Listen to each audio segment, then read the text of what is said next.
प्रणाम। समस्त मिथिलावासी के चैती दुर्गा के बहुत बहुत शुभकामना और बधाई। आइ एकटा चैती गाबऽ जा रहल छी। एहि गीत के रचनाकार छथिन आदरणीय श्री मणिकांत झा जी। तऽ सुनल जाय गीत। चैत मास आयली भवानी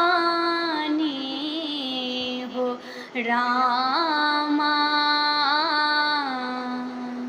पूजियो नहिनका।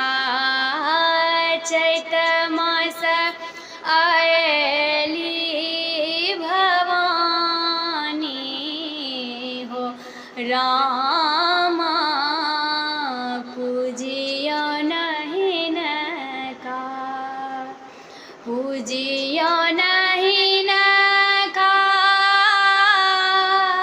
पूजियो नहिनका। सिंह चढ़ल महारानी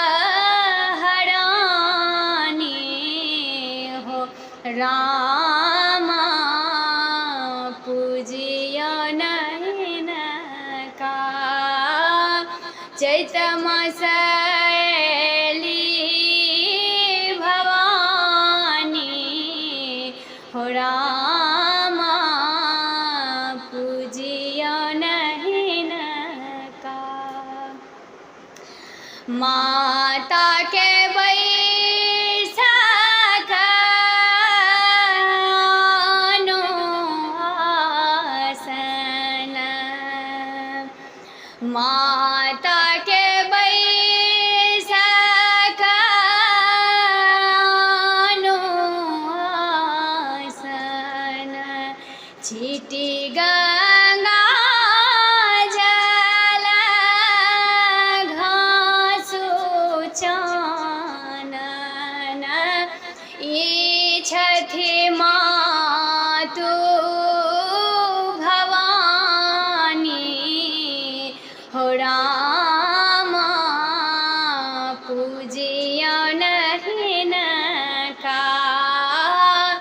चैत मास आयली भवानी हो रामा, पूजियो नहिनका।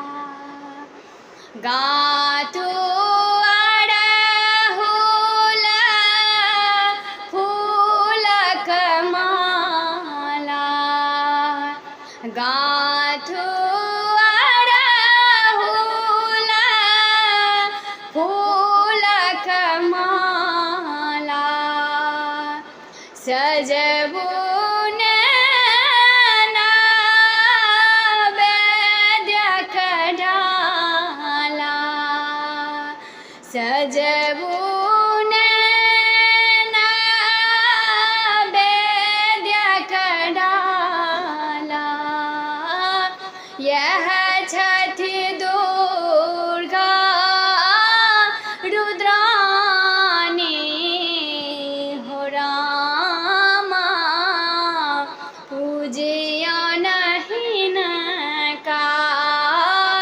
चैत मास आयली भवानी हो रामा, पूजियो नहिनका। भक्तक सबटा